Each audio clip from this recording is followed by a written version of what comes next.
had slides. I was going to have slides, but then there was this referendum, and I stayed up till 5 AM getting really shit-faced.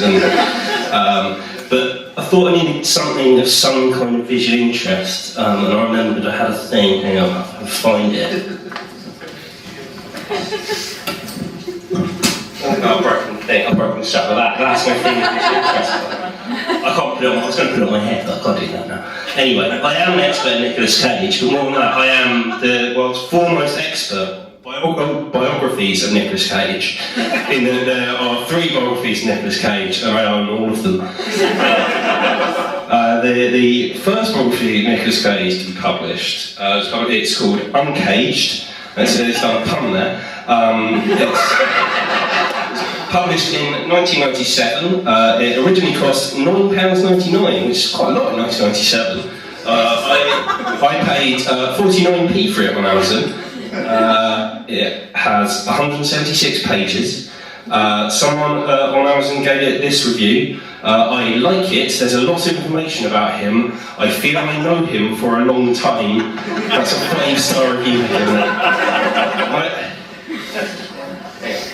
One of the things I like about it is in the arguments it says, most of all, thanks to Cage for his time, which implies that this man has spent a lot of time talking to Nicolas Cage, and all the Nicolas Cage quotes are ones that he's personally gathered, rather than just reading other people's interviews and copying down what Nicolas Cage said in those interviews. I actually was curious about that, and a friend of mine called Justin actually writes this sort of celebrity biography. I think he's done Benedict Cumberbatch and Gary Barlow among the people, and he said that, yeah, basically my assumption is right, that you have about 7 weeks to write it, and your research is mainly just going through other people's interviews, and apparently he was contractually obligated not to talk to the subjects of his biographies.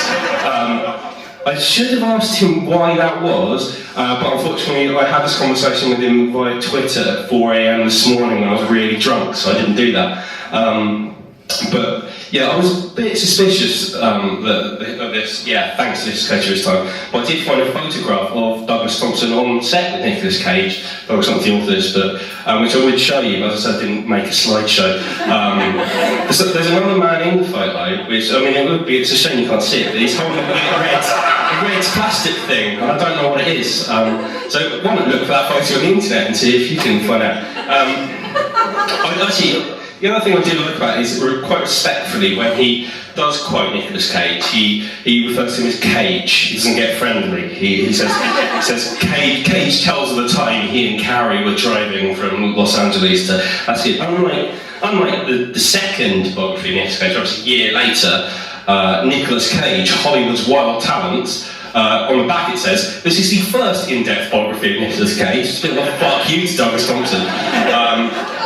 This one, again, retailed at £9.99. I bought this one for 1p on Amazon, where P-Funk8687 said, you should buy this book because, 1, it's Nicolas Cage. He's misspelt the name Nicholas there, because Nicolas Cage unusually doesn't have an H in the name Nicholas. There's a funny story in this book about that, where someone misspells his name. That's the story. Anyway, so yeah, number 1, it's Nicolas Cage. Number 2, it's Nicolas Cage. He misspells it the second time as well. And number 3, it's Nicolas Cage. He does it again. Number 4, it highlights 3 of its greatest movies: Face Off, The Rock, and Con Air. I think that sums it up. 5 stars. So yeah, it's this one is a lot less respectful. It's Nick. Nick was inspired by the character of Sailor. This one, I mean, it straight up just has in the copyright section just loads of magazines where it just borrowed the quotes from, so it doesn't even pretend that, you know. Right. Okay, let me get this one. This huge tome. It's over 362 pages. This one has the unauthorised biography of Nicolas Cage, the man behind Captain Corelli. I think this was released before Captain Corelli. Man didn't really actually do that well. I think they're expecting to do better. The review I found for this one also cost me 1 pence on Amazon. Also £9.99, better value though, better value, a lot of book there. T. Harmon on Amazon says, I want to have babies with this man, that's with Z instead of S for some reason. I bought his biography because my mommy wouldn't let me buy the Playboy edition with his interview in it. Again, I want to have babies with this man. Yeah, what will the rest of my notes say? So, I don't know, I'm not sure I would really recommend any of these books, particularly because my biggest beef with all of them is they incorrectly describe the first thing Nicolas Cage was in. It's a TV pilot called The Best of Times. This is really sort of truly not only poor, it's baffling. It's sort of like Saved by the Bell, but with Jackie Mason in it for some reason. But they describe it as the Baywatch of the 1980s, which it isn't. It just has a beach in it a bit. And Baywatch started in the 1980s, so it doesn't make they've been paid money to write these books and they haven't even bothered to watch it. I've watched all 45 minutes of it. It's on YouTube, which you actually didn't have, but it's anyway.